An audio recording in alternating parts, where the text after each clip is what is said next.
how will you write the literature review for all of them? Because it's very very necessary. Research papers में भी literature review आप इस तरीके से करते हैं, अदरवाइज अगर आपका लिटरेचर रिव्यू सही नहीं है तो it will not be selected for the standard journals. क्योंकि आपके जो ABDC जर्नल्स हैं, आपको मालूम है कि यूजीसी ने आपकी टोटल जर्नल लिस्ट को जो है वो 2 पार्ट्स में डिवाइड कर दिया है। यूजीसी केयर लिस्ट अगर जिन बच्चों ने देखी है तो उनको ये बात पता है कि उन्होंने यूजीसी केयर लिस्ट को 2 पार्ट्स में डिवाइड कर दिया है, एक तो ABDC जर्नल है और एक यूजीसी केयर लिस्ट जर्नल है।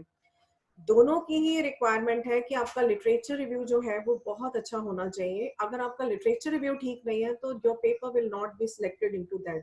This very very important. And आपको मालूम है कि कोई भी PhD थीसिस जो है वो बिना लिटरेचर रिव्यू के चैप्टर के पूरी नहीं होती, चाहे आप किसी भी स्ट्रीम से आते हो, आर्ट से, ह्यूमैनिटीज से या किसी भी एरिया से, वो पूरी नहीं होगी। उसके लिए जो है आपको सबसे पहले लिटरेचर रिव्यू करना होगा और ये किसी भी थीसिस की नींव है। अगर आपने लिटरेचर रिव्यू ढंग से कर लिया तो आप ये मानकर चलिए कि आपका मोर देन 60% वर्क कंप्लीट हो गया। और अगर आपका लिटरेचर रिव्यू ठीक नहीं हुआ तो आप मान के चलिए कि ना तो आपकी थीसिस की कोई वैल्यू होगी और ना ही आपकी थीसिस पूरी होगी। तो इट्स वेरी इंपॉर्टेंट कि आप इस वाले पार्ट को बहुत ढंग से करें और बहुत ही ध्यान से करें। हम लिटरेचर रिव्यू को क्यों करते हैं, पहले मैं इसको थोड़ा सा आपको इंसाइट दे देती हूँ, उसके बाद मैं आपको इसका ऑनलाइन वो ऑनलाइन करके दिखाऊंगी कि आपने लिटरेचर रिव्यू करना कैसे है। हम लोग लिटरेचर रिव्यू इसलिए करते हैं कि हमें ये पता चल जाता है, ताकि हमें बेसिक नॉलेज मिल जाए और हमारे लिए ये आई ओपनर का काम करती है रिसर्च वर्क के लिए। होता क्या है कि जब भी आप दूसरों का लिटरेचर रिव्यू पढ़ेंगे, यानी कि दूसरे का आपने आर्टिकल पढ़ा, आपने उसका PhD वर्क पढ़ा, आपने उसका वर्किंग पेपर पढ़ा, तो आपको ये पता चलेगा कि दूसरे लोग इस पार्ट में किस एरिया में रिसर्च कर रहे हैं। दूसरा, आपको ये भी पता चलता है कि इस एरिया में कौन कौन से लोग काम कर रहे हैं और कौन सी वो पर्सनैलिटीज है। क्योंकि जब भी आपका इंटरव्यू होगा तो आपसे पूछा जाएगा कि अच्छा आप माइक्रो फाइनेंस में काम कर रहे हैं, आप विमेन एम्पावरमेंट में काम कर रहे हैं, जरा ये बताइए इस एरिया के नामी लोग कौन है और वो किस में काम कर रहे हैं, ब्लैक इकोनॉमी में कौन काम करता है, हेल्थ सेक्टर पे कौन काम करता है, तो किसके नाम फेमस है। अगर आप उनका वर्क पढ़ेंगे तो आपको ये भी पता चलेगा कि किस पार्ट पे वो फोकस करते हैं या अपनी रिसर्च में उन्होंने किस पार्ट पे फोकस किया है और कौन सी टेक्निक को उन्होंने अप्लाई किया है।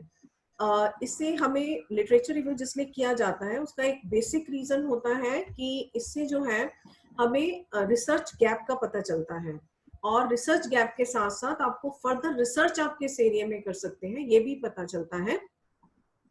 और ये आपको नेक्स्ट गाइडलाइन भी देता है कि आपको करना कैसे है काम और किस डायरेक्शन में करना है।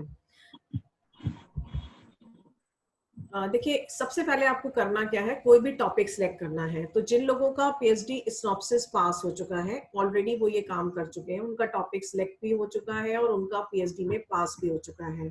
जो लोग अभी MPhil स्टूडेंट हैं और जिन्हें अपना थीसिस अभी सबमिट करना है, क्योंकि इस ग्रुप में बहुत सारे MPhil के भी स्टूडेंट हैं, तो उन्हें अभी अपना टॉपिक जो है चूज हो चुका है, तो उनके पास भी एक टॉपिक है। अब उन्हें क्या करना है कि जो है, देखिए मैं आपको लाइव डेमोन्स्ट्रेशन करके दिखा रही हूँ कि आप ये काम किस तरीके से करोगे।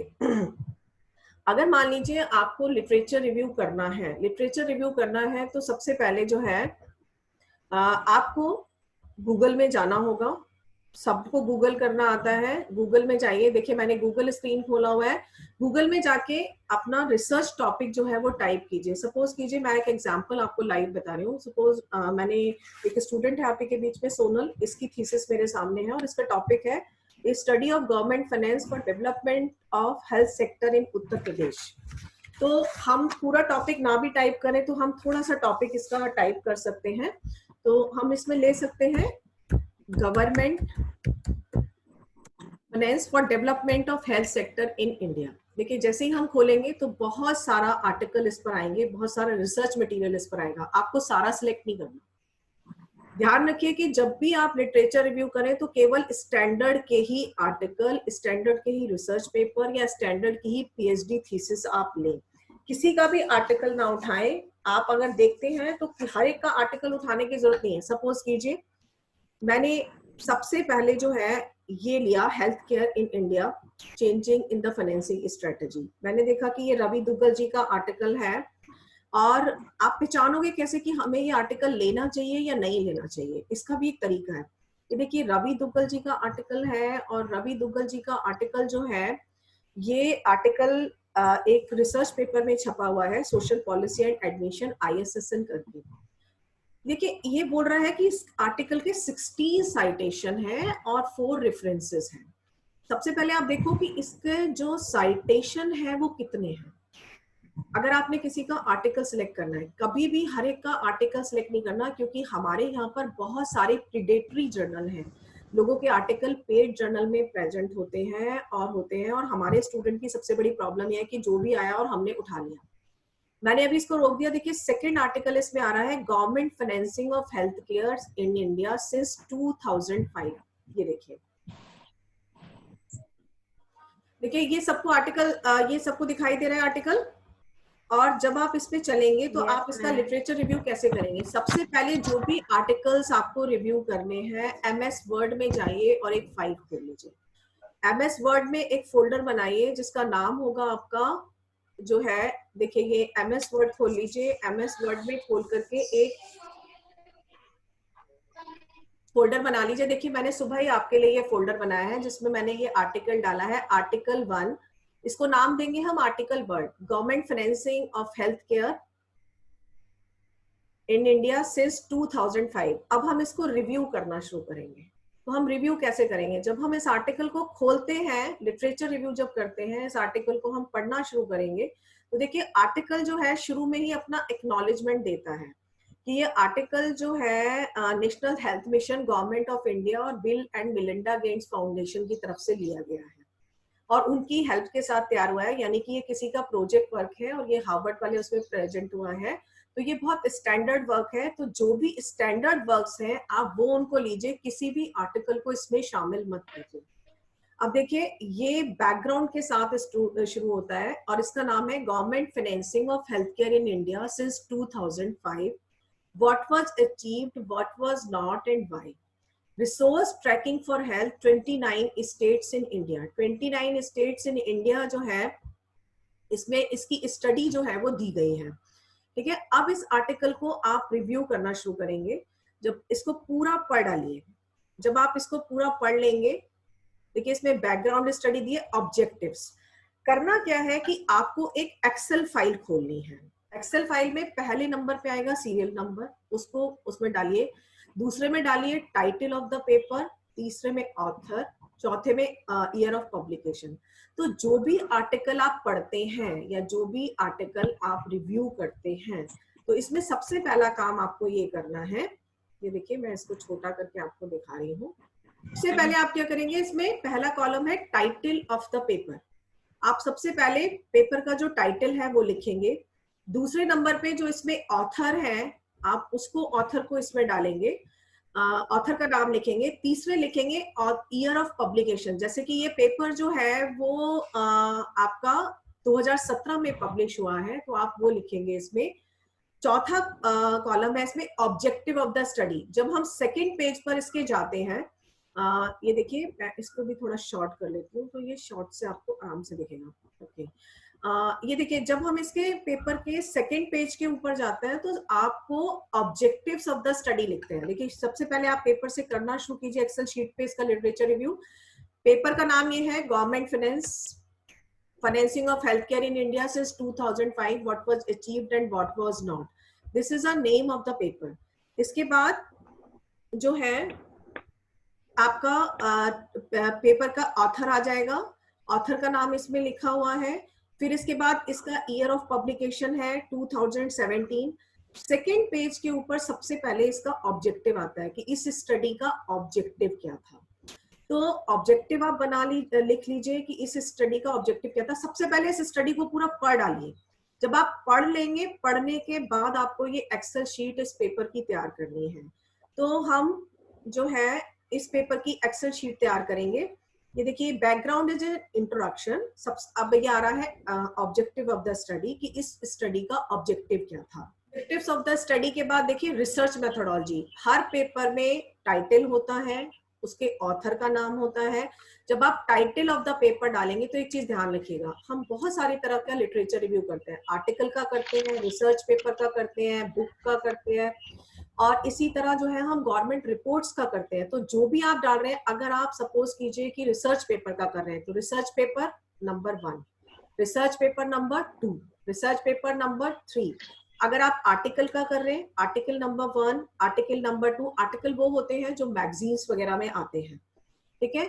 उसके बाद अगर आप पीएचडी थीसिस का कर रहे हैं तो पीएचडी थीसिस नंबर 1, नंबर 2। और जो मैंने आपको वर्ड में फाइल खोलकर दिखाई थी कि जो आपने वर्ड में फाइल खोली हुई है, वर्ड में जो हम एक फाइल खोलेंगे और फोल्डर बनाएंगे तो वहां पर भी हम सेम आर्टिकल नंबर देंगे जो हम अपनी इस एक्सेल शीट में दे रहे हैं।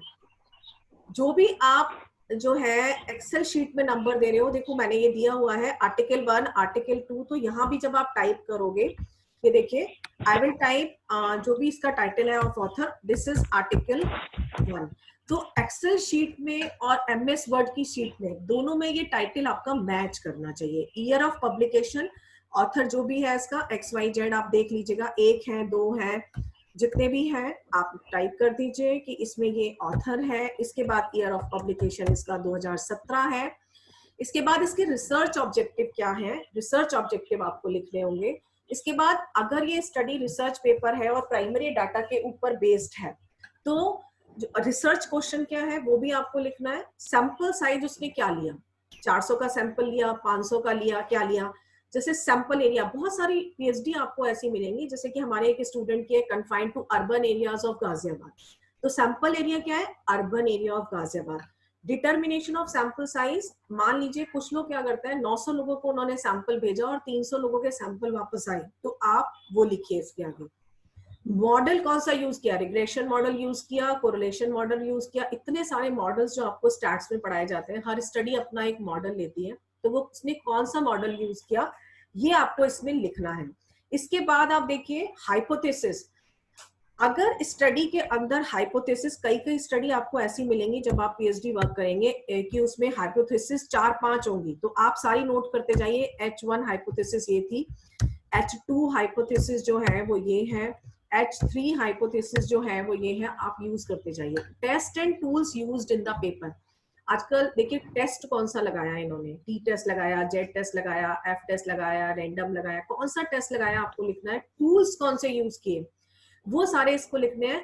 कंक्लूजन, इस स्टडी का रिजल्ट क्या निकला। हर स्टडी के अंदर अगर आप देखेंगे तो देखिए हर स्टडी में जो है एक नीचे लास्ट में रिजल्ट्स निकल कर आते हैं। देखिए अब मैं इस आर्टिकल को स्क्रॉल डाउन कर रही हूँ, देखिए मेथोडोलॉजी इसमें दी हुई है। ये चूंकि एक बहुत स्टैंडर्ड रिपोर्ट है तो शुरू के पेजेस पर ही आपको सारी चीजें मिल जाएंगी कि इन्होंने कौन सी मेथोडोलॉजी यूज की है। जब आप ये एक्सेल शीट बनाना शुरू करेंगे, टाइटल आ गया हमारा, ईयर आ गया, ऑथर आ गया, ऑब्जेक्टिव, स्कोप क्या है स्टडी का वो आपके सामने आ गया। रिसर्च मेथोडोलॉजी इन्होंने कौन सी यूज की है ये आपके सामने आ गया है।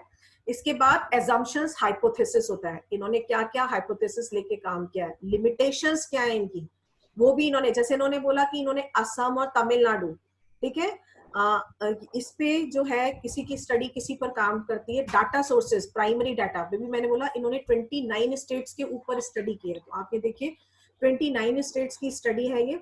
तो आप इनका सैंपल साइज क्या है, सेकेंडरी डाटा पे है, प्राइमरी डाटा पे है, क्या काम है, कौन सा इनका वेरिएबल है, ये देखिए ये इन्होंने किस तरीके से स्टडी को किया है। इसके बाद इन्होंने कौन सी टेक्निक अपनाई है, कौन से टूल्स यूज किए हैं, सारा का सारा आपको एक्सेल शीट में फॉर्मेट बनाना है। देखिए आप बिल्कुल यंग स्टूडेंट्स हैं और आप लोग बहुत बेनिफिशियल है कि आपके जमाने में लैपटॉप, कंप्यूटर्स, गूगल, ये सब कुछ अवेलेबल है और आप ये सारा काम जो है डेस्क पर बैठे कर सकते हैं, अपनी टेबल चेयर पर बैठे कर सकते हैं। हमारे जमाने में ये फैसिलिटी नहीं थी, हमें इस लिटरेचर रिव्यू के लिए जगह जगह लाइब्रेरी दौड़ना पड़ता था और जो है वहां से मटेरियल कलेक्ट करके लाना पड़ता था, जेरोक्स कराना पड़ता था, फिर हम 7 फाइलें बनाते थे।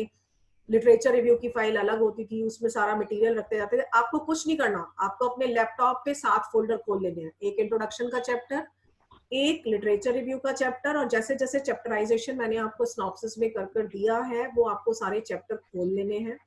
और आपको उसके बाद आपने आर्टिकल जैसे निकाला, अगर आप लिटरेचर रिव्यू, जब सबसे पहला काम लिटरेचर रिव्यू ही होगा, कंक्लूजन लिखा हुआ आ रहा है, तो कंक्लूजन में आप ये लिखेंगे कि क्या कंक्लूजन इसका निकला, ठीक है। ये वाला पार्ट जो है ये कंक्लूजन में निकल करके आएगा आपका। इसके बाद ये पॉलिसी इंप्लीकेशन को ही हम कंट्रीब्यूशन भी कहते हैं। ये भी एक कॉलम आपका जो है वो एक्सेल शीट में होगा कि इसका कंट्रीब्यूशन क्या है स्टडी का। और उससे भी मोस्ट इंपॉर्टेंट पार्ट जो है इस स्टडी में वो मैं आपको बताऊंगी। देखिए टेबल्स टूबल्स ये तो सब आपके उसमें काम आएंगी, और ये आपको दिख जाएगा।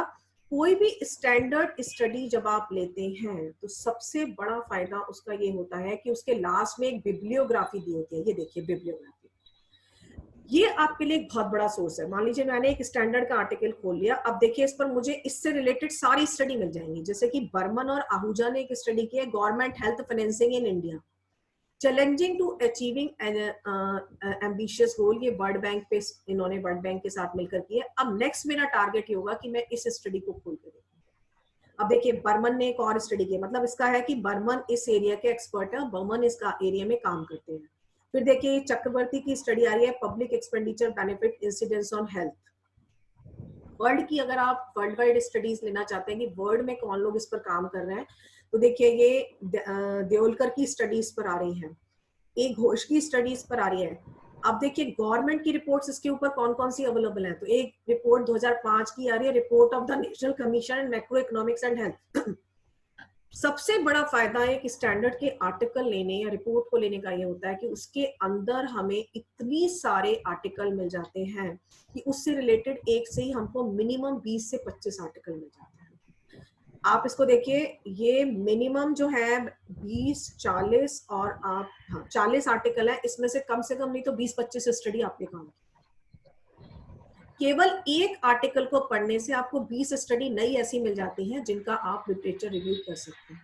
तो जब आप ये कहते हैं कि मैम हमने तो देखा गूगल के ऊपर और हमें तो स्टडीज मिली नहीं, बस हमें तो इतनी ही मिली, इतनी नहीं, आप एक ढंग का आर्टिकल सर्च कर लीजिए। और एक ढंग का आर्टिकल अगर आप सर्च करेंगे, देखिए WHO की रिपोर्ट आ रही है, investing in health for development, report of the commission. ये रिपोर्ट हर साल आती है, 2001 में है, 2005 में है, 2017 की है, 2019 की है। मैं भी आपको दिखाती हूँ। इसी तरह देखिए शर्मा की इसी तरह और बहुत सारे ये देखिए स्टडीज आ रही है। इसी में से कम 20 आर्टिकल आपको ऐसे मिल जाएंगे जो आपके काम के। तो पहला आर्टिकल आपको इतना इंसाइट देगा कि अगली 20 स्टडीज आपको इसी से मिल जाएंगी। तो आप क्या करेंगे कि जब आप इस आर्टिकल को पढ़ लेंगे तो जो है आर्टिकल को पढ़ने के बाद टाइटल ऑफ द पेपर लिखा, ऑथर लिखा, ईयर ऑफ पब्लिकेशन लिखा, ऑब्जेक्टिव्स ऑफ द स्टडी लिखा, उसकी रिसर्च मेथोडोलॉजी के पार्ट कर लीजिए, जिस स्टडी में जितने पार्ट हैं। सैंपल साइज क्या था, सैंपल एरिया क्या है, हाइपोथेसिस क्या है, टेस्ट और टूल्स कौन से यूज हुए हैं, कंक्लूजन क्या निकला इस स्टडी का, फाइंडिंग क्या है, और पॉलिसी इंप्लीकेशन जो वो बोल रहा था उसको हम रिकमेंडेशंस भी कहते हैं। जब आप PhD थीसिस में जाओगे तो वो रिकमेंडेशंस के नाम से होगा, जब आप वर्किंग पेपर्स में जाओगे, रिपोर्ट्स में जाओगे तो वो पॉलिसी इंप्लीकेशन के नाम से होगा। हर PhD थीसिस और हर अच्छा स्टैंडर्ड रिसर्च पेपर, आर्टिकल या रिपोर्ट जो है आपको उस स्टडी की लिमिटेशन भी बताती है। इस पे जरूर ध्यान दीजिए। ये लिमिटेशन ही वो पार्ट है जो आपको फर्दर रिसर्च के लिए इंसाइट देता है कि आपको आगे इस एरिया में कहाँ जाना है। लिमिटेशन ये बता रहा है कि मैंने सिर्फ ये स्टडी असम पे की, तो सेम स्टडी को मैं क्या उत्तर प्रदेश में कर सकती हूँ। मैंने ये स्टडी केवल तमिलनाडु पे की, या किसी पर्सन ने स्टडी केवल मलेशिया पे की, ब्राजील पे की, तो क्या वो सेम वे में स्टडी जो है इंडिया में अप्लाई हो सकती है। तो इस पार्ट के ऊपर लिमिटेशन के ऊपर जरूर ध्यान दीजिए। गैप आइडेंटिफाई, इस गैप को जरूर लिखिए और यही आपको रिसर्च के लिए फर्दर आइडिया देगा कि फर्दर आपको रिसर्च किस एरिया पे करनी है। जब हम आपको बार बार कहते हैं कि लिटरेचर रिव्यू कीजिए और गैप निकालिए, जहां गैप निकलेगा वहीं से आपको रिसर्च आइडिया मिलेगा कि मुझे किस एरिया में रिसर्च करनी है। तो यही वो वाला पार्ट है कॉलम के जो है आपका, जहां से आपको ये पता चलेगा कि आपको कहाँ से रिसर्च करनी है। नेक्स्ट पार्ट आता है क्वेश्चनर यूज। अगर ये रिसर्च प्राइमरी डेटा पे है और उस बंदे ने क्वेश्चनर यूज किया है, तो PhD थीसिस के पीछे एनेक्चर में वो क्वेश्चनर लगा हुआ होता है, वहां पे मेंशन कर दीजिए कि इसने क्वेश्चनर लगाया है। तो आपको अगर अपना क्वेश्चनर बनाना है और आपकी स्टडी उससे रिलेटेड है, तो क्वेश्चनर बनाते टाइम आप इस क्वेश्चनर को कंसल्ट कर सकते हैं। तो ये वो तरीका है जिसके थ्रू जो है, जब आप एक्सेल शीट तैयार करेंगे तो इस तरीके से एक्सेल शीट तैयार करेंगे। ये हमारी आर्टिकल 1 यानी कि एक जो है रिसर्च पेपर की तैयार हो गई। मैं अब आपको दूसरी दिखा रही हूँ, article 2, health care financing policies reforms in India. ये आर्टिकल 2 है और ये वर्किंग पेपर है। तो जब आप अपनी एक्सेल शीट बनाओगे तो एक्सेल शीट में इसको लिखोगे वर्किंग पेपर नंबर 1, ये आपका आएगा। ये देखिए, इसको आप लिखोगे, ये आर्टिकल नहीं है, ये वर्किंग पेपर है। तो आपको जब आप फाइनल अपनी करोगे तो आपको पता चल जाएगा कि 250 लिटरेचर रिव्यू जो आपने किए हैं उसमें वर्किंग पेपर कितने हैं, उसमें रिसर्च पेपर कितने हैं। ठीक है, रिसर्च पेपर को ही मैंने आर्टिकल 1 का नाम दिया है। तो वर्किंग पेपर कितने हैं, रिसर्च पेपर कितने हैं, उस वर्किंग पेपर का नाम क्या है। तो जैसे कि इसका नाम है, इसको आप यहाँ से लाइए और कॉपी पेस्ट कर दीजिए। ये है health care financing reforms in India. इसको जो है आप ला करके कॉपी पेस्ट कर दीजिए। मैंने इसे मैं यहाँ लाई और मैंने कॉपी पेस्ट कर दिया। ये देखिए, health care financing in India. इसका जो ऑथर का नाम है, उसके बाद आप ऑथर का नाम लीजिए। ऑथर है एम गोविंदा राव मित्रा चौधरी। मैंने अभी आपको बताया था कि एम गोविंदा राव हमने पिछली स्टडी में पढ़ा था कि हेल्थ केयर या हेल्थ के ऊपर काम करते हैं। तो हेल्थ, और इसके बाद ये स्टडी 2012 की है। ईयर ऑफ पब्लिकेशन डाल दीजिए। ईयर ऑफ पब्लिकेशन, ये स्टडी फाइनेंस्ड है एनआईपीएफपी की। एनआईपीएफपी की एक हमारा रिसर्च इंस्टीट्यूट है इंडिया का, और इसकी स्टडी बहुत मायने रखती है। और गवर्नमेंट ने इस रिसर्च इंस्टीट्यूट को बनाया हुआ है पॉलिसी मेकिंग के लिए। और गवर्नमेंट को अगर किसी भी एरिया में पॉलिसी बनानी होती है तो वो इस इंस्टीट्यूट को ये रिसर्च वर्क देती है। तो इसकी स्टडीज बहुत स्टैंडर्ड मानी जाती है इकोनॉमिक्स के अंदर। तो अगर आप अपने अपने एरिया में हैं तो आप सबको पता होगा कि कौन से इंस्टीट्यूट्स ऐसे हैं जो बहुत अच्छे हैं और जिनकी स्टडी स्टैंडर्ड होती है। तो हेल्थ केयर, अब आप देखिए, अब इसमें ये दिए हुए हैं कि इन्होंने जो है लिटरेचर रिव्यू किया हुआ है। ये देखिए, स्टैनबर्ग एंड अदर्स, ये रेफरेंसिंग की हुई है। और रेफरेंस में आपको ये सारे के सारे आर्टिकल मिल जाएंगे। और ये रेफरेंसिंग इंट्रोडक्शन में भी है और लिटरेचर रिव्यू में मिलेगी। वर्किंग पेपर में ये सारी रेफरेंसिंग आपको इंट्रोडक्शन के अंदर ही मिल जाएगी। इसमें भी आप ठीक इसी तरह की एक एक्सेल शीट बनाओगे। वर्किंग पेपर नंबर 1, इसका title, author, year of publication. Year of publication इसका 2012 है। ठीक है, इसमें रिसर्च क्वेश्चन इनका क्या है, हेल्थ फाइनेंसिंग का है। इसमें इन्होंने मेथोडोलॉजी कौन सी अपनाई है, तो ये देखिए, इनकी मेथोडोलॉजी के ऊपर हम जाते हैं। इन्होंने रिसर्च की रिपोर्ट में सबसे पहले इंट्रोडक्शन में दिया हुआ है।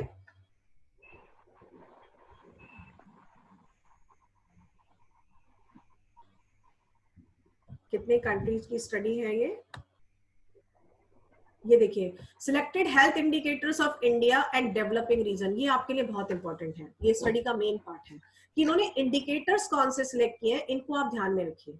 वेरिएबल्स क्या है इनके, जिनके ऊपर ये स्टडी काम कर रही है। तो कौन से वेरिएबल्स को लेकर ये चला है, इसको आप नोट कर लीजिए, ताकि आपको जब आप अपना क्वेश्चनर बनाएंगे, अपनी स्टडी करेंगे, तो आपको पता चलेगा।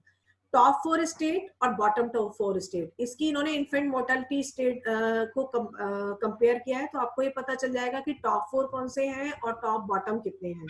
तो आप इसका एक पूरा इसको पढ़ डालिए। पहले आप पूरा पढ़ेंगे, पढ़ने के बाद इस एक्सेल शीट पे जैसे जैसे मैंने आपको बताए हैं उस हिसाब से आप जो है इसकी एक्सेल शीट तैयार कर लीजिए। ये देखिए, मैं इसको फटाफट स्क्रॉल डाउन करती है। उसका बाद ये देखिए, ये इनकी मेथोडोलॉजी के बाद कंक्लूजन, कंक्लूजन के बाद, हाँ ये देखिए, ये फॉर्मूला अपनाया है। ये ध्यान रखिए, इनकी मेथोडोलॉजी, इन्होंने एक फॉर्मूला डेवलप किया है। इसको ध्यान में रखिए और ध्यान से पढ़िए कि इन्होंने ये फॉर्मूला कैसे डेवलप किया है और इसमें जो वेरिएबल्स लिए हैं उनको इन्होंने कैसे कोड डाउन किया है।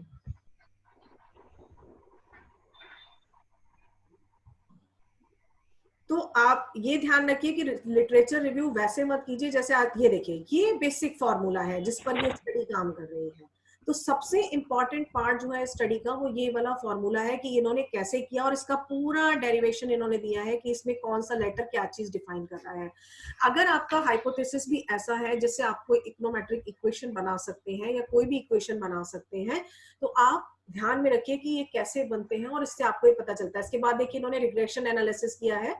और रिग्रेशन एनालिसिस जब आप टेक्निक में जाएंगे तो आप लिख देंगे कि जो है इस स्टडी में जो है जो यूज किया गया है, जो हमारी टेक्निक है वो रिग्रेशन लेवल यूज किया गया है, कौन सा टेस्ट इन्होंने यूज किया है, कंक्लूजन इसका क्या है, फाइंडिंग्स इसकी क्या है। इसके बाद देखिए इसके कंक्लूजन पर आते हैं हम। ये टेक्निक थी इसकी रिग्रेशन कंक्लूडिंग रिमार्क्स, इनका ये कंक्लूजन है। कंक्लूजन के बाद जो है ये देखिए रेफरेंसेस, अगेन इसमें आपको बहुत सारे रेफरेंसेस मिलेंगे। सबसे पहले जो है अब आप इसमें से अपने लायक स्टडी तलाशिए कि आपका जो रिसर्च टॉपिक है वो क्या है। अगर जो है government finance of health sector है तो इसमें से कौन कौन सी स्टडी आपके काम आ सकती है, कौन जिसमें वो जो भी स्टडी आपके काम आ सकती है, सपोज कीजिए 10 आपको मिल जाती है, 20 आपको मिल जाती हैं, उनको कॉपी कीजिए और गूगल सर्च कीजिए। वो सारी स्टडीज आपको मिल जाएंगी कॉपी और गूगल सर्च से, और उनको अपने काम में लाइए। तो अगर आप केवल जो है मेरे को लगता है 20 या 25 इस तरह के स्टैंडर्ड के आर्टिकल निकाल लेंगे तो आराम से आपको जो है 250 आर्टिकल्स मिल जाएंगे अपने ही रिसर्च रिलेटेड एरिया। अगर आप इस अपने आर्टिकल के ऊपर एक पीएचडी निकाल लेते हैं, पीएचडी की स्टडी कर लेते हैं, तो आप ये मानकर चलिए कि उस पीएचडी की स्टडी से आपको जो है बहुत सारे आर्टिकल मिल जाएंगे। देखिए एक और मैं आपको दिखा रही हूँ, मैंने आज एक बहुत अच्छी स्टडी इसके ऊपर निकाली। अभी नीति आयोग की एक रिपोर्ट आई है, इसको आप गूगल सर्च कैसे करोगे, जैसे कि सपोज हमने ये टॉपिक डाला था, ये देखिए ये हमारा गूगल चल रहा है, गूगल में हमने टॉपिक डाला था। अगर मैं इसी के अंदर रिसर्च पेपर डाल दूं आगे, इसके ऊपर कौन कौन से रिसर्च पेपर अवेलेबल हैं, तो ये देखिए ये पहला वाला आर्टिकल सेम आया है जो हम पढ़ चुके हैं, दूसरा एनआईपीएफपी की रिपोर्ट हम पढ़ चुके हैं, तीसरा ये भी पढ़ चुके हैं। हाँ ये देखिए चौथा ये आ रहा है health system for a new India, NITI Aayog की रिपोर्ट आ रही है। ये पूरी बुक है जो नवंबर 10 2019 को आई है। मैं आपको क्विकली ये बुक दिखाऊंगी क्योंकि मैंने ये ऑलरेडी सुबह आप लोगों के लिए डाउनलोड की है आपको दिखाने के लिए। ये देखिए ये नीति आयोग की बुक है, ये देखिए नीति आयोग की रिपोर्ट है और ये 2019 की रिपोर्ट है। अब ये रिपोर्ट सबसे ऑथेंटिक है क्योंकि नीति आयोग इस समय देश की सबसे एपेक्स बॉडी है जिसने की हेल्थ सेक्टर फाइनेंसिंग के ऊपर, हेल्थ के ऊपर ये रिपोर्ट बनाई है। तो ये रिपोर्ट आपके लिए बहुत बड़ा काम करेगी और इस रिपोर्ट को आप बड़े ध्यान से पढ़िए। इस रिपोर्ट में जितने चैप्टर हैं ये पूरी रिपोर्ट आप पढ़ डालिए। अब मैं आपको यही बात बोल रही हूँ कि लिटरेचर रिव्यू इतना आसान नहीं है जितना आप लोग समझते हैं। एक आर्टिकल को पढ़ने में, स्टैंडर्ड का आर्टिकल मिनिमम 25 से 30 पेज का होता है, उसको पढ़ने में आपको पहले डाउनलोड करेंगे फिर उसको पढ़ेंगे तो आपको पूरा दिन लगेगा, और उसको पढ़ने के बाद शाम को आप उसको एक्सेल शीट पे कर पाएंगे और उसके अंदर जो जो कुछ दिया आप कर पाएंगे। तो डेली अगर आप ये देखिए ये नीति आयोग की रिपोर्ट है जिस पर मैं आपको बता रही थी। तो नीति आयोग की रिपोर्ट देखिए, ये रिपोर्ट जो है कम से कम 310 पेज की है। अब आप मान के चलिए कि 310 पेज की रिपोर्ट को पढ़ने में आपको मिनिमम 4 से 5 दिन लगेंगे। लेकिन ये रिपोर्ट इतनी इंपॉर्टेंट है कि इसके बिना आपका काम नहीं होगा और आपको ये रिपोर्ट पढ़नी ही पड़ेगी।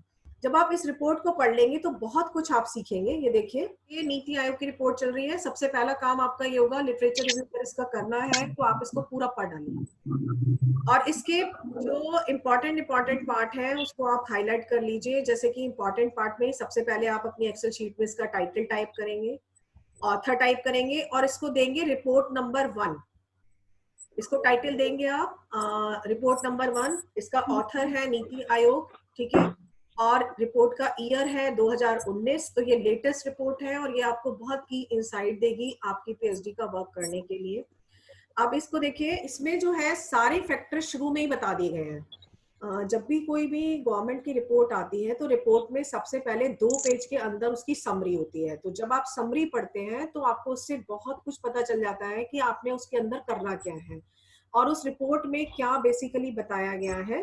तो ये देखिए, एक बात ध्यान रखिए, ये बात मैं हर रिसर्च स्कॉलर को बता रही हूँ, चाहे वो किसी भी सब्जेक्ट के हों, किसी भी एरिया के हों, लिटरेचर रिव्यू के लिए उनको सबसे पहले 1-2 स्टैंडर्ड आर्टिकल देखने होंगे। स्टैंडर्ड आर्टिकल देखने के बाद उसको पढ़ लीजिए, ऐसी एक्सेल शीट बना लीजिए, उस पर टाइप करना शुरू कर दीजिए। उसके बाद जो है उसके रेफरेंसिंग में जाइए। बिब्लियोग्राफी में आपको जो है बहुत सारे जो है, देखिए इसका इंट्रोडक्शन है। बिब्लियोग्राफी में इतने सारे रेफरेंस आर्टिकल आपको मिलेंगे। ये देखिए ये सिंथेसिस आपके लिए बहुत इंपॉर्टेंट है कि गवर्नमेंट अगर फाइनेंसिंग कर रही है तो किस तरीके से उसका कर रही है, फ्रेगमेंटेशन उसने किस तरीके से किया है और वो किस तरीके से कितना पैसा दे रही है। तो ये इसका सिंथेसिस इन्होंने बनाया है। ये पार्ट आपके लिए इंपॉर्टेंट है, हेल्थ सिस्टम इंडिया का कैसे है और ये कैसे फंक्शन करता है। अगर आप इसको इवन अपनी थीसिस में बोरो भी करते हैं तो विद ड्यू रिस्पेक्ट कीजिएगा और उसमें बिल्कुल लिख दीजिएगा कि ये आपने जो है डायग्राम नीति आयोग से बोरो किया है। इसको अपना बनाकर पेश मत कीजिएगा, नहीं तो प्लेगरिज्म में फंस जाएंगे और कॉपीराइट में फंस जाएंगे आप लोग। अगर आप किसी का कोई भी वर्ड भी लेते हैं, किसी का कोई डायग्राम लेते हैं, किसी भी राइट में फंस सकते हैं। हमारे यहाँ पर बहुत गंदा ट्रेंड है कि बच्चे शुरू से कट कॉपी पेस्ट करते हैं, उसको दूसरे के आइडिया को अपना आइडिया बनाकर पेश कर देते हैं। आप लोग बिल्कुल रिसर्च स्कॉलर है, बिल्कुल ध्यान करिए। इस वक्त गवर्नमेंट बहुत स्ट्रिक्ट है। जैसे ही आप अपनी पीएचडी थीसिस को सबमिट करोगे, पीएचडी थीसिस की सीडी सबमिट होते ही वो तुरंत जो है सॉफ्टवेयर पे लगा दी जाएगी। जो है बहुत सारी यूनिवर्सिटीज में पेड सॉफ्टवेयर है। उरकंड एक ऐसा सॉफ्टवेयर है जिसे कि गवर्नमेंट ने फ्री सारी यूनिवर्सिटीज को प्रदान किया है। और आप ये मान के चलो कि जैसे ही आप वो दोगे, ये उरकंड पे लगा देगा और उरकंड जो है आपकी एक एक लाइन पकड़ लेगा, एक एक शब्द पकड़ लेगा कि आपने वो कहाँ से कॉपी पेस्ट किया है। और आप मान के चलिए कि अगर आपका कॉपी पेस्ट जरा सा भी ज्यादा हुआ, आपकी थीसिस रिजेक्ट हो जाएगी और थीसिस रिजेक्ट होने के साथ ही आपको पेनल्टी भी मिल जाएगी। अब जो चीज पर मैं आना चाहती हूँ, रेफरेंस देखिए इसके जो रेफरेंस है, देखिए इसने भी बर्मन की स्टडी की है। पहले मैंने गोविंदा राव को भी बताई थी कि बर्मन की स्टडी की थी, तो 2 बर्मन की स्टडी है। उसके बाद सेंटर फॉर पॉलिसी रिसर्च की स्टडी है। उसके बाद कन्फेडरेशन ऑफ इंडियन स्टडी की स्टडी है। इन्होंने भी चटर्जी की स्टडी की है, पहले वाले ने भी चटर्जी की स्टडी की थी। डिपार्टमेंट ऑफ फैमिली वेलफेयर का ये है। Department of health and family welfare की जो हर साल की रिपोर्ट आती है, इससे आपको ये भी पता चलेगा कि आपके रिसर्च एरिया में कौन कौन से डिपार्टमेंट ऐसे हैं जो हर साल रिपोर्ट पब्लिश करते हैं। And when they are publishing the reports, you have to study the latest reports into your area and you can find what latest report has come. For example, they have studied about union budget. तो union budget इस साल अगर 2020 का आ चुका है तो आपको वो लेना पड़ेगा। इकोनॉमिक सर्वे 2020 का लेना पड़ेगा। एक बात और, इसमें सबसे अच्छा है, आपको केवल रेफरेंसिंग में उसका नाम ही नहीं दिया गया है, बल्कि साथ में यूआरएल भी दी गए हैं। तो अगर आप कोई भी यूआरएल टाइप करोगे, सपोज मैं ये यूआरएल टाइप कॉपी करूंगी और इसे कॉपी करने के बाद अगर मैं पेस्ट करती हूँ गूगल में जाकर के, तो आप मानिए आपका ये आर्टिकल अपने आप ऑटोमेटिकली खुल जाएगा। अब आप इसकी टोटल रेफरेंसिंग देखिए, इंटरनेशनल लेबर ऑर्गेनाइजेशन की स्टडी, IRDA की स्टडी, कपूर की study, ministry of labour, ministry of finance, ministry of health and family welfare. आप मान के चलिए अगर नीति आयोग अपनी एक 200 पेज की रिपोर्ट बनाता है और 200 आर्टिकल का रेफरेंसिंग करता है, आपकी 200 से नीचे आर्टिकल नहीं होने चाहिए। आपको सारी रिपोर्ट गवर्नमेंट की पता है, पूरी दुनिया में लोग पता है कि कौन कौन इस एरिया पर काम कर रहा है, इंडिया में कौन लोग इस एरिया पे काम कर रहे हैं। इवन जब आप उनकी स्टडी पढ़ेंगे तो आप उनसे, उनमें ईमेल दिया होता है, डायरेक्ट कांटेक्ट भी कर सकते हैं। उनसे ये भी पूछ सकते हैं कि सर आपने ये मॉडल क्यों लिया और इसके पीछे क्या रीजन था। वैसे तो हर स्टडी में इसके पीछे सारे रीजन दिए होते हैं, आपको पूछने की जरूरत नहीं पड़ेगी। लेकिन अगर कोई कंफ्यूजन होता है तो आप उस रिसर्चर से पूछ भी सकते हैं। तो ये एक बहुत इंपॉर्टेंट पार्ट है, इसीलिए हम बार बार आपको कहते हैं कि सबसे पहले लिटरेचर रिव्यू करना सीखिए। 250 आर्टिकल लिटरेचर रिव्यू करने का मतलब है मिनिमम 300 दिन लगना, अगर आप कंसिस्टेंटली करते हो।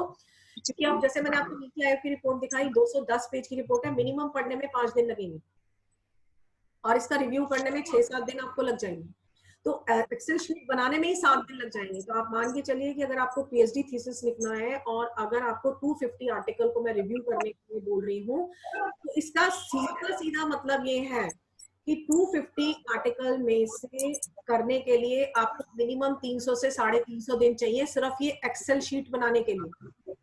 जब ये एक्सेल शीट आपकी बन जाएगी, इसके बाद आप लिटरेचर रिव्यू का चैप्टर लिखना शुरू करोगे। लिटरेचर रिव्यू का चैप्टर आप तब लिखना शुरू करोगे एंड देन जो है लिखने में आपको 2-3 महीने लग जाएंगे। लिखने में आपको 2-3 महीने लगेंगे, तो आप ये मान के चलो कि रिसर्च पेपर अगर आप किसी स्टैंडर्ड जर्नल के लिए लिख रहे हैं तो मिनिमम 6 महीने लगेंगे। तो ये मान के चलिए कि आपका एरिया इसमें इतना सॉलिड हो जाएगा, आप इतने सॉलिड हो जाएंगे कि आपको फिर कोई बीट नहीं कर पाएगा। इसीलिए हम इसे डॉक्टरेट भी कहते हैं।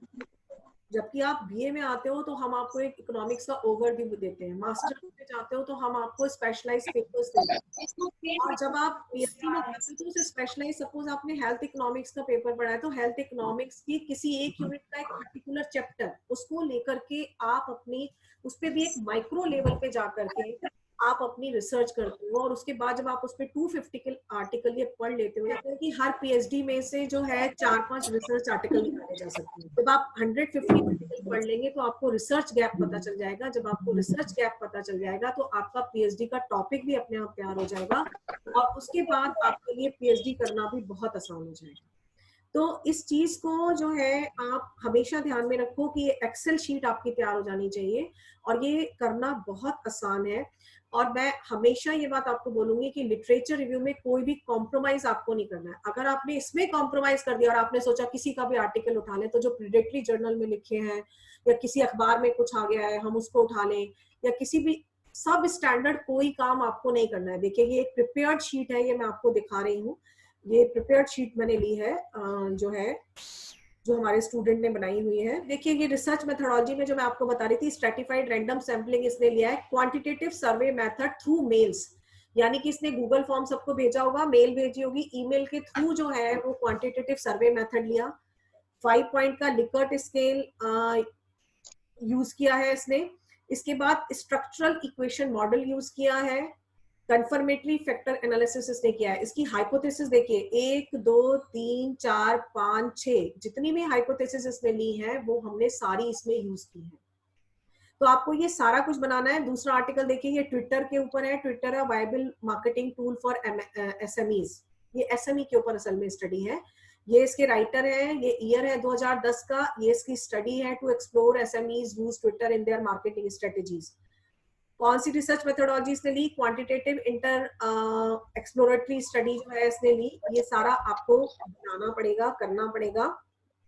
फिर देखिए ये करने के बाद वेरिएबल्स आइडेंटिफाई कीजिए, कौन कौन से वेरिएबल जो मैंने अभी आपको दिखाए थे, वेरिएबल्स लिखिए। फिर इसकी फाइंडिंग लिखिए, फाइंडिंग इसने क्या की है, ये सारे कॉलम्स आपको भरने पड़ेंगे, और पूरी की पूरी एक्सेल शीट जो है वो आपको तैयार करनी पड़ेगी। ये बहुत जरूरी है। एक बात मैं और आपको बता दूं, जल्दबाजी मत कीजिएगा लिटरेचर रिव्यू करने में। पहले एक एक आर्टिकल पढ़ के पूरी ये एक्सेल शीट तैयार कर लीजिएगा। एमफिल वाले बच्चे 100 से 150 आर्टिकल की, जो पीएचडी वाले बच्चे हैं वो 200 से 250 आर्टिकल की, वो भी स्टैंडर्ड आर्टिकल की। और उसके बाद जब आप ये सब तैयार कर लें, उसके बाद बैठ करके अपने जो व्यू पॉइंट है उसको राइट डाउन करना शुरू कीजिएगा। ये मत सोचिएगा कि आपको इंग्लिश नहीं आती, आपकी इंग्लिश बहुत अच्छी नहीं है या आपकी हिंदी बहुत अच्छी नहीं है। शुरू में जो भी थॉट आपके दिमाग में आ रहा है उसको पेन डाउन कर दीजिए। उसके बाद रीडिंग, री राइटिंग, प्रूफ रीडिंग, फिर रीडिंग करते करते आप देखेंगे जो फाइनल वर्जन आपका निकलेगा वो इतना रिफाइंड होगा और इतना अच्छा लिटरेचर रिव्यू आएगा कि वो कहीं से भी आपका किसी भी सॉफ्टवेयर की पकड़ में नहीं आएगा, क्योंकि वो आपका अपना ओरिजिनल होगा। तो जब वो आपका अपना होगा तो आप ये समझिए कि वो आपका ओरिजिनल वर्क जो होगा, और उसके बाद आपकी इतनी कमांड हो जाएगी कि पीएचडी करना आपको ऑटोमेटिकली ये समझ में आ जाएगा कि किस बंदे ने कौन सी स्टडी की थी तो उसने कौन सा टूल लगाया, तो मैंने कौन सी स्टडी करनी है तो मेरे वेरिएबल फैक्टर कौन से हैं, मेरे डिपेंडेंट वेरिएबल कौन से हैं, मेरे इंडिपेंडेंट वेरिएबल कौन से हैं, तो मुझे जो है वो किस तरह की स्टडी जो है वो करनी है।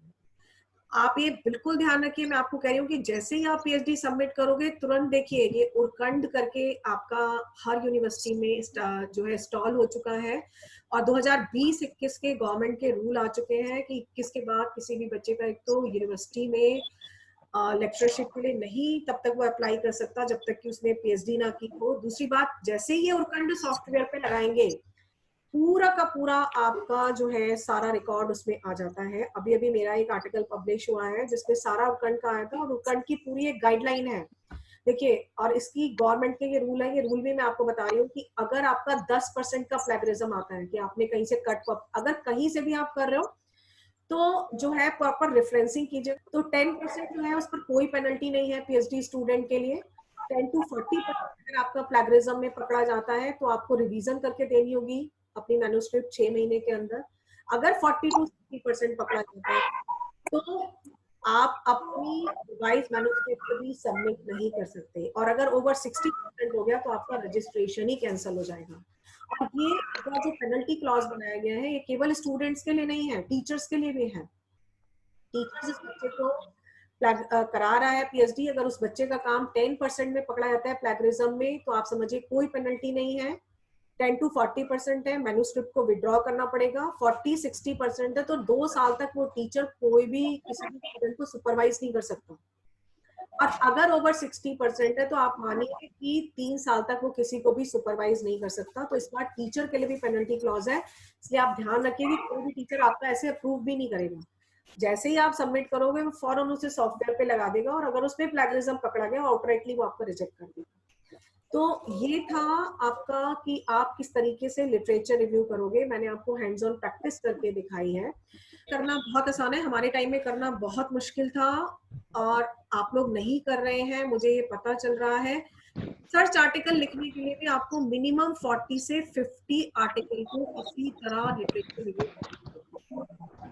आसान नहीं है ये काम, इसीलिए एक स्टैंडर्ड के पेपर, स्टैंडर्ड के रिसर्च जर्नल में कोई भी पेपर पब्लिश कराने के लिए हमको जो है मिनिमम 6 महीने लगते हैं। इसीलिए एमफिल करने के लिए 2 साल लगते हैं, क्योंकि 1 साल हमारा केवल लिटरेचर रिव्यू में चला जाता है।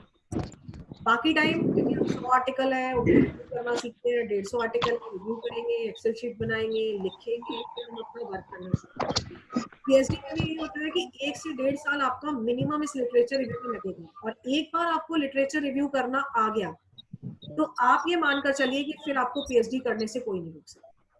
फिर आपका इतना कमांड हो जाएगा, इसीलिए से डॉक्टरेट की डिग्री कहते हैं। मैं चाहती हूँ कि जब भी आप लोग यहाँ से डॉक्टरेट की डिग्री लेकर जाएं तो आप ये गौरवान्वित फील करें, और आपको लगे कि आपने जो डॉक्टर अपने आगे लगाया है वो सही मायनों में डॉक्टर है, और अब आप इस लेवल पे आ गए हैं कि आगे आप रिसर्च पेपर भी लिख सकते हैं। इसीलिए आपकी थीसिस इस लायक होनी चाहिए कि 5-6 रिसर्च पेपर उससे पहले ही निकल जाने चाहिए, क्योंकि जब आपने 250 आर्टिकल कर लिए तो इसका मतलब 5 से 6 रिसर्च पेपर का लिटरेचर रिव्यू तो ऑलरेडी आपका तैयार हो गया, उसकी बेसलाइन तैयार हो गई।